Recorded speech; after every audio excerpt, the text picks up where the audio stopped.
శ్రీబ్రహ్మర group 10వ వార్షికోత్సవ వేడుకలు గుంటూరులోని ఏఎస్ కన్వెన్షన్ లో ఘనంగా నిర్వహించారు. ఈ వేడుకలను గుంటూరు పశ్చిమ ఎమ్మెల్యే గల్లా మాధవి జ్యోతి ప్రజ్వలన చేయగా సంస్థ chairman and managing director Galla Ramachandrarao ప్రారంభించారు.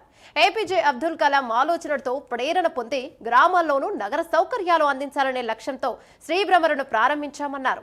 ఈ 10 ఏళ్ల ప్రయాణం ఒక గొప్ప అనుభవమని, ఈ విషయం తమకు గర్వకారణమన్నారు.